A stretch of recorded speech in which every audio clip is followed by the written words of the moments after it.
From KC Online Television, Kansas City's fastest growing news program. This is Eye to Eye KC.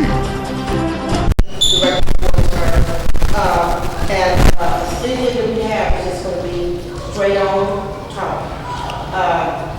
Questions from the audience will be able to come after we get through with their bio, whatever you want to tell. And then we have our psychologists that will be able to help over here also. So it's going to be a well-rounded forum. G.Y.R.L has been doing this for the past year and a half, about 2 years, and we have really great response. And I want to introduce our executive directors. If y'all come up forward.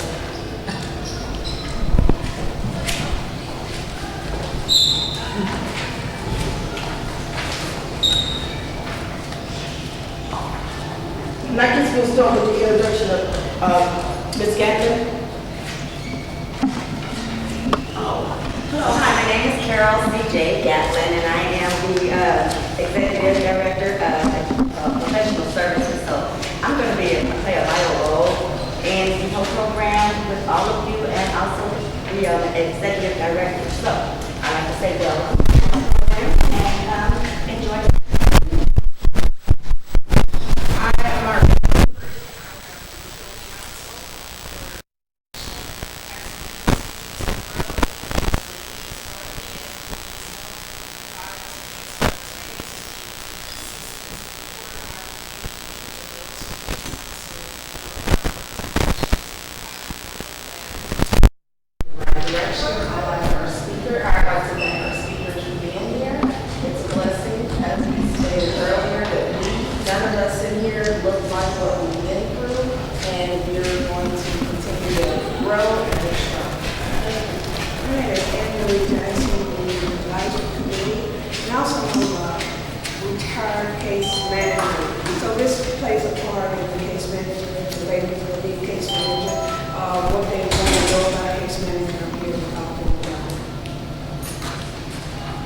I'm Ms.E,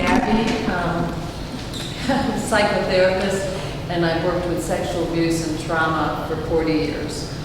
And I'm here to offer advice and counsel in those areas. And I'm Ms.E, the founder of G.Y.R.L. This is our wonderful board. If you give them a round of applause. I would also like to bring up our other members, Gloria.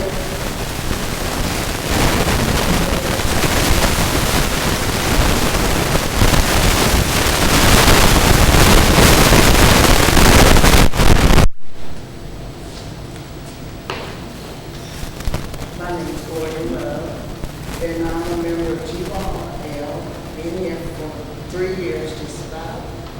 And I'm doing my best to try to help the community out with anything I can help. And she's going to be over at Senior Services. So today was going to be a great day. And also we do need donations because we are not a 501c3 as of yet. Our paperwork has been handled. But we do things out of our own funds, so we do need the help. So you can go to www.girlplease, that's G.Y.R.L, please.com to make your donation online. Thank you.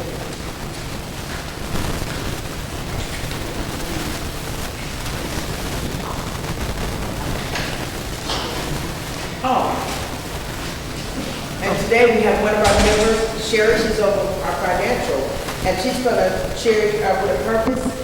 And Brandon amazing. No, they're going to perform for us. Our opening act. Give you a round of applause.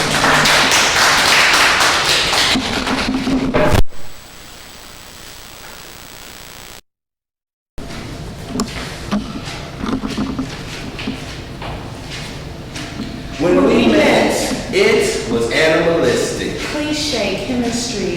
She is so mean. I love to feel his chest rising and falling as that midnight breath is appalling. And I love the smell of her midnight farting so late like during the day, but so nighttime nasty. Nothing like the smell of nitrates, carbon dioxide, methane, and sulfur together are explosive. So I thought nothing of it when he said he always wanted to be with me. Literally. Texting frequently, constant litmus checking, yet he doesn't monitor his own acidity. It's as if he stands at the door of the bathroom to monitor the pH of my piss. And as far as she is concerned, I'm omnipresent, all-powerful, and all-knowing. She is my light, and I'm the world that she revolves around. We together are the galaxy. I just didn't know knocking her off her axis would make her see so many stars. He says I'm his Boardwalk Park Place monopoly. It treats me like a dilapidated property, and I, a squad of degenerates. He shooting holes into my brick and mortar, disrupting my structural integrity. I'm crumbling. I never thought stepping into this ring made me his property. She is mine. And before I allow another to light her, that I will spark flames to keep her a smolder. Her fire burns deep from me. All this anguish she sees is just a smoke screen. You're choking the life out of me. There were signs I should have seen. That first hit was the first time I ever felt life leave from me, dying all while being energized, adrenaline pumping my confusion. Until I saw her sobbing in the corner. Confession. I was embarrassed to admit to myself what happened. I wanted things to be the way they were before. He was my little piece of heaven that I wanted to love the hell out of, yet he was content to reside with his demons. She knew I had demons. Why has he not exercised? Why can't you just deal? Why can't you admit rather than making excuses? Why can't you just understand? I'm trying. But it's hard to understand when you always end up standing over me. I end up contorted with a distorted sense of reality. My reality distorted, tenement disfigured. I figured you were my missing puzzle I piece. find it puzzling we can't have peace. My spirit isn't fit for this. Together we were supposed to be free. This ring was not supposed to box me. Never thought I would end up boxing. I am not your enemy. Then why did you just say? Let's give it to her again. Ms. Sherry has been my right hand in G.Y.R.L since we started. And I want to say thank you. And she is getting ready to go. Tell them what you're getting ready to do now. Well, my team and I, we are getting ready to go to Oakland. We are the first slam team. Myself, Brandon Amazing Nelson. We have two other members, John Hypocrisy Lewis and G.Y.R.L Dixon. I'm sorry, I forgot to add this. There's actually 5 members. Sherry Purpose Hall, myself, John Lewis, G.Y.R.L Dixon, and Envion Payne. She got a crew. Yes. So And we have, Envion Payne. Okay, y'all don't know the story. We lost a member along the way.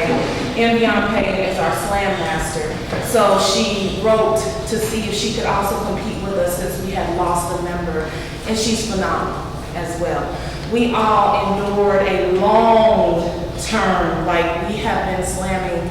If you combine Pound and Slammy Lit, we've probably been slamming since last April to get onto a team and formulate and practice and fundraise to represent Kansas City, being the first slam team ever to represent at the National Poetry Slam, where international and national teams come to compete, putting Kansas City on the map, because the National Poetry Slam has been going on for 25 years without Kansas City representation. Let me ask you this, Sherry Purpose. What does G.Y.R.L mean to you? It means Ms.E. No, okay.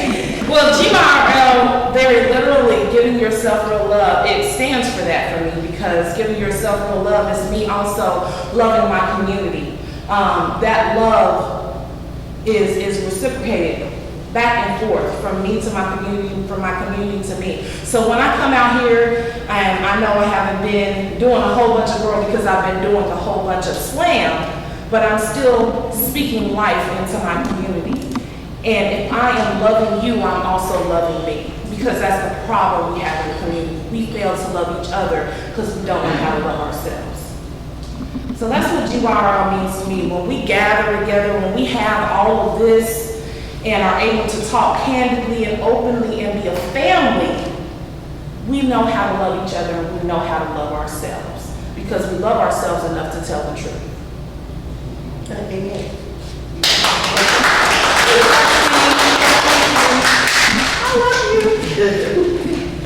And we have a special presentation from one of my dearest friends.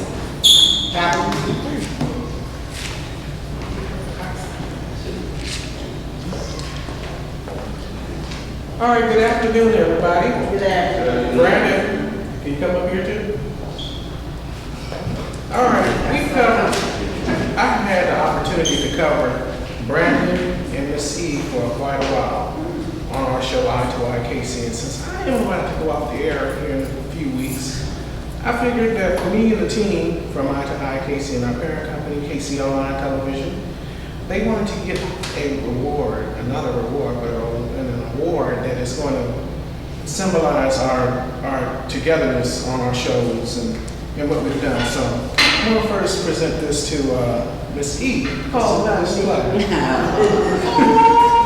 This plaque right here on today, on the 8th. Thank you. From Greg and myself, we want to say thank you. Thank you, Greg. Thank you, Cal. And also, I want to present this to you as well. Now, it has I think this is our second time posted on these plaques.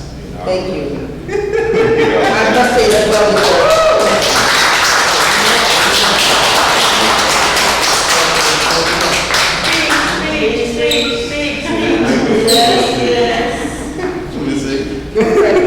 Now, I just want to say thank you. You put in a lot of work, and I'm always appreciative to receive anything. Thank you. Thank you. I want to say thank you to the Eye to Eye. This is well deserved. Well, you could have been a better person to give it to you.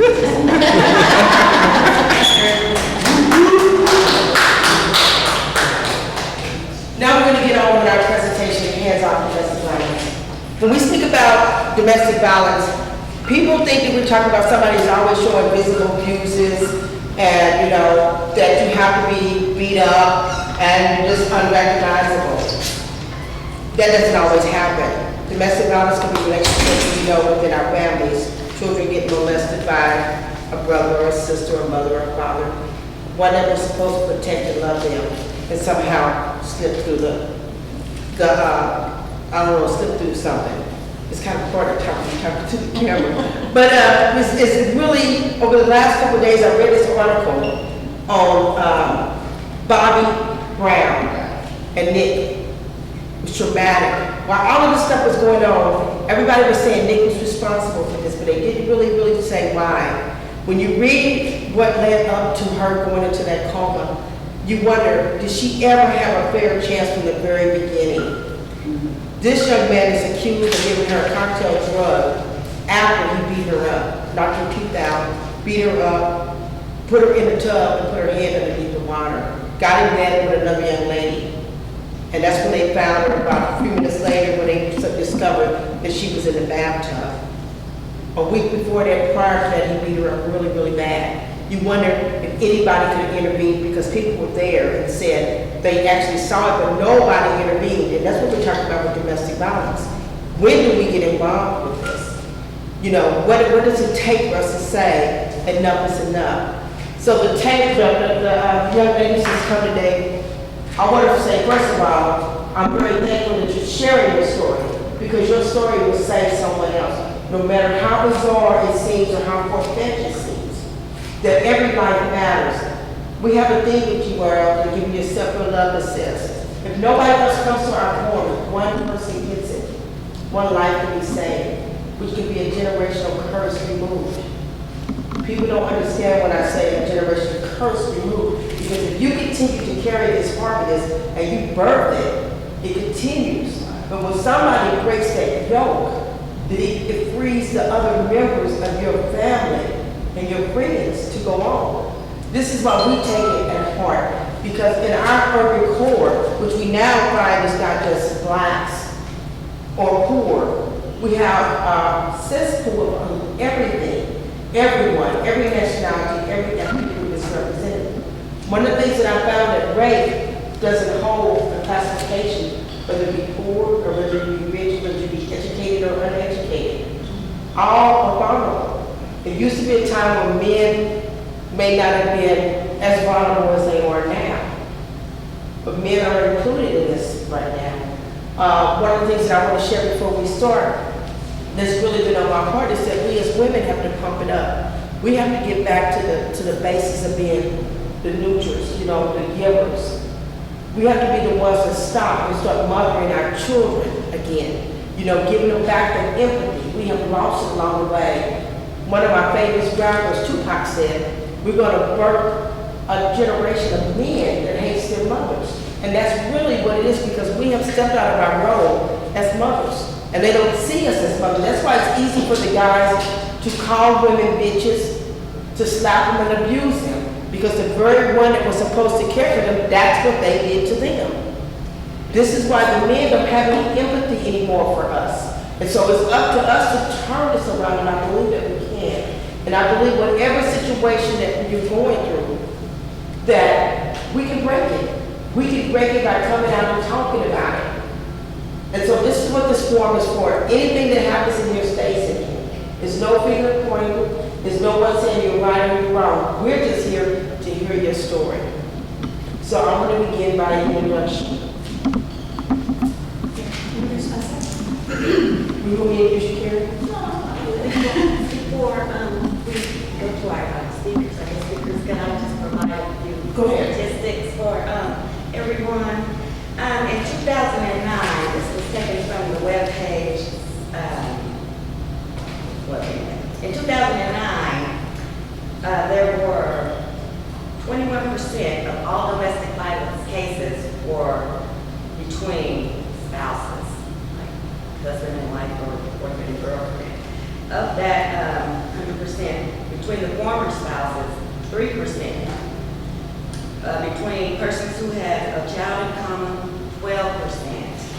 Between persons related by blood, 16%. This is family, right? Domestic violence. Between persons residing together, only 3% that were not married. And then persons who were residing together in the past, 28%. Like jealous boyfriends or ex-husbands and so forth. Now, the Kansas City Police Department provided these, or I went on their website and provided these statistics. Who says, regarding domestic violence, every 9 seconds in the United States, a woman is assaulted or beaten. Around the world, at least 1 in every 20 women have been beaten, coerced in sex, or otherwise abused during their lifetime. Domestic violence is the leading cause of injury to women. More than the abuse than accidents, car accidents, muggings, or rapes, domestic violence is the #1 cause of injury to women. Studies suggest that up to 10 million children of the abuse victims witness this form of violence on a daily basis. Nearly 1 in 5 teenage girls who have been in a relationship said a boyfriend threatened violence or self-harm if they wanted to break up with him. Every day in the U.S., more than 3 women are murdered by their husbands or boyfriends. Nearly 2% of women surveyed listed reducing domestic violence and sexual assault as their top concern. You know, they want to reduce the attacks against them. So that's the #1 concern. Domestic violence victims lose nearly 8 million days of paid work per year in the United States, the equivalent of 32,000 full-time jobs. And based on the reports from 10 countries, between 58% and 60% of women who have been physically abused by their partners have never contacted non-government or shelters, or they never ask for help. So that's huge. People are being silent, and that's why we're here. We want people to come forward and have someplace, a safe place to come and address it. We have all types of legal counsel, self-esteem. You know, we have resources available for victims of violence. So I just wanted to get those statistics out right now. So it's really, really high. And this program is a very, very much needed program. And we're going to help. And I want us to keep in mind what she said, that was in 2009, 2011, 2009. 2009. think I want to increase now, because now we're looking at 1 out of 3. Right. We've been looking at 1 out of 3 for 25 For years. 25 years, okay? Sexual abuse. But now we're talking about people that's actually coming out, you know, and actually coming out and saying, hey, this has happened to me. So we want to keep 2 things in mind. What is domestic violence? What's the effect that it has on children? And when I speak of children, I'm speaking of us, because we're somebody's child. So what effect did it have on us as we were growing up and trying to conceive? And then what effect does it have on the newly mother? You know, the recent mother that's going through the trial, the court system, the secret faces the court system. And what can we do after we hear the story to help navigate them through the system? And I think that's when we get so lost, because once we get caught up in the system, we're lost. Because normally we lose our children will stay into foster care or the system until they reach an age of being able to get out and go back home. So what is it to do to get out after they're in there? So I want to introduce Karen Jones. Hello, my name is Karen Jones, and I'm the author with Telling My Story. I'm also a survivor of generational abuse. Ms.E. was talking about generational curses. Many of us don't realize that in this country there are entire families where generational abuse is occurring. It's not just life, it's daily life. It's the culture that we are spawning in this country.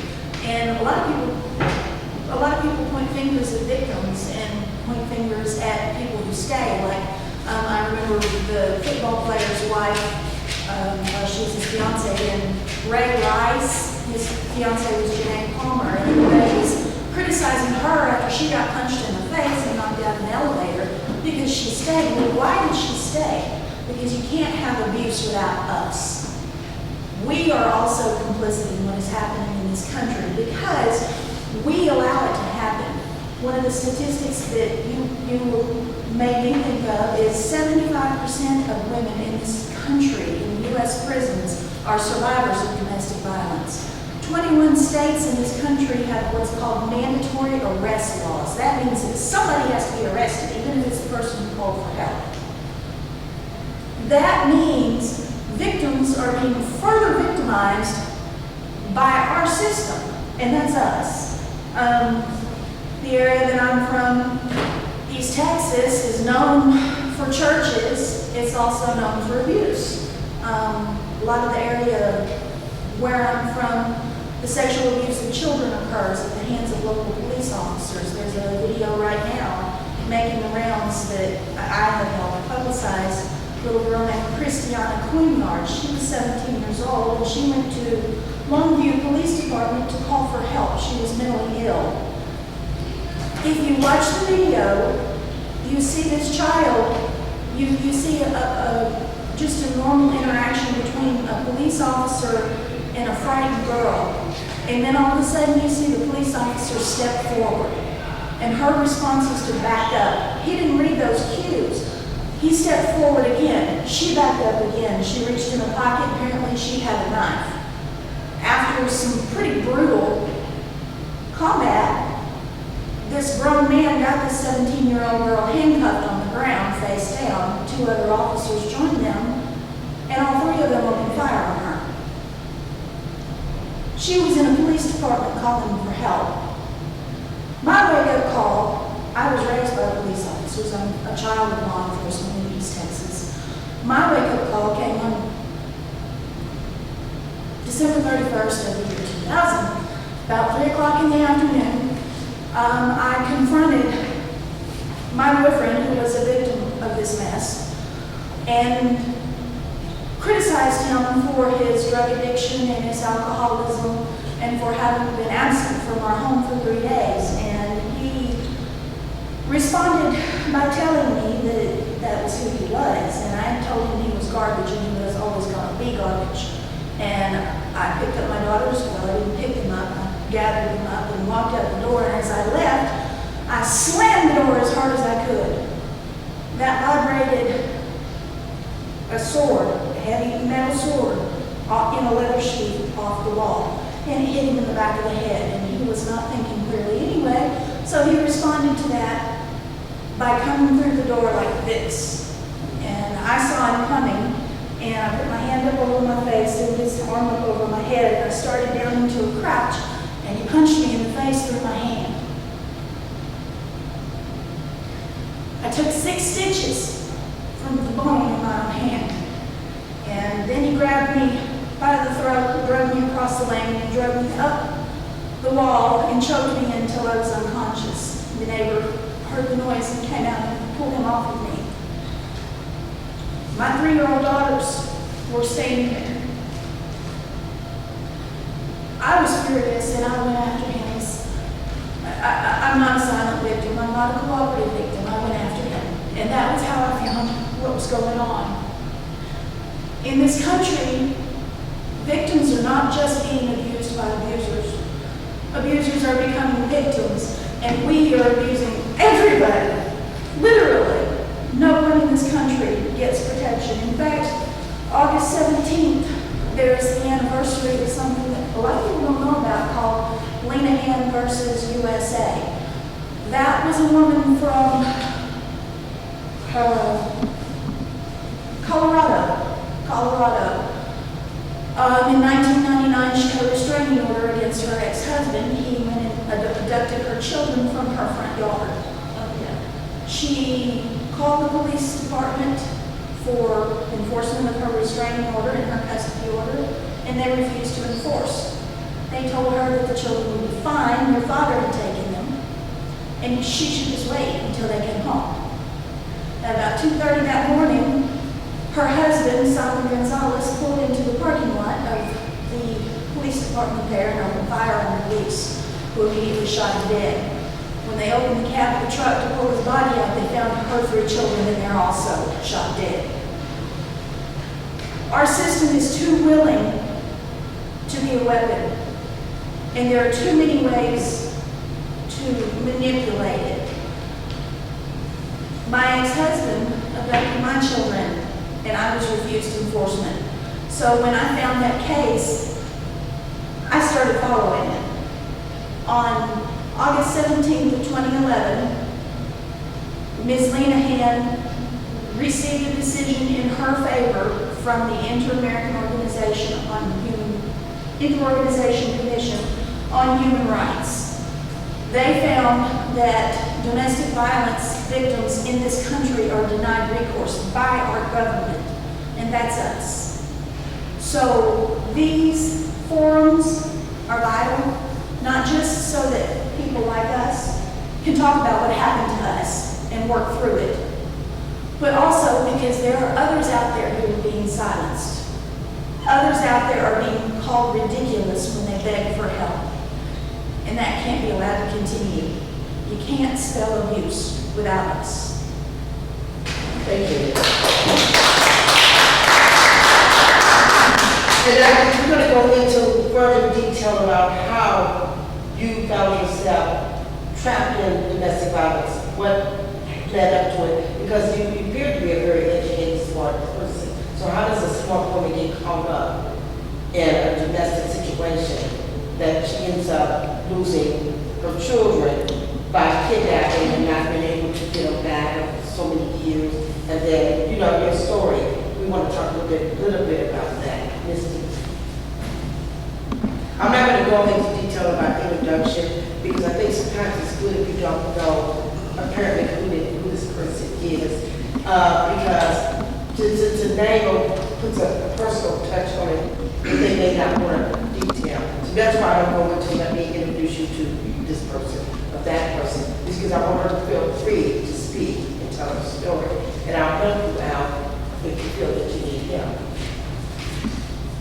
Hi, I'm Ms. 11 days ago, my daughter was raped by my ex-husband. And I called the next time, and they called the FS, and the FS took my children on this day last week. And nothing's being done with neighbors, but I'm being with reports so that I can get my children back. And my neighbor is outside, and she's been sitting outside for 11 days, talking about how she gets to keep her kids. And I don't even keep mine, and that's where I get it. And she keeps threatening to beat me up, no matter how much I call the police, she's broken into my house 4 times since then. I don't get to see my kids, I don't get to talk to my kids. And my youngest one was breastfed until Wednesday of last week when they came and took her. That's what's going on. So how is it that your daughter that was raped and molested? My daughter's 22 months old. My oldest is 2 years old and my youngest is 8 months old. And not only has the KCPD has not even investigated this case. They've never even showed us around. They won't even come when I call them.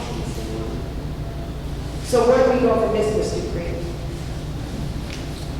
Just as not as giving advice of a stick, but in your opinion, as being an attorney, what do we do when we have a case where the KCPD is not even showing up to investigate a child that's 22 months, that's been raped and molested and turned in by children, Children Mercy? Apparently, they had a hotline to come in. When do the police get involved? I mean, I've never heard this before. Well, in the criminal cases that I've handled, and I'm so sorry for you. And I know that you are going through so much.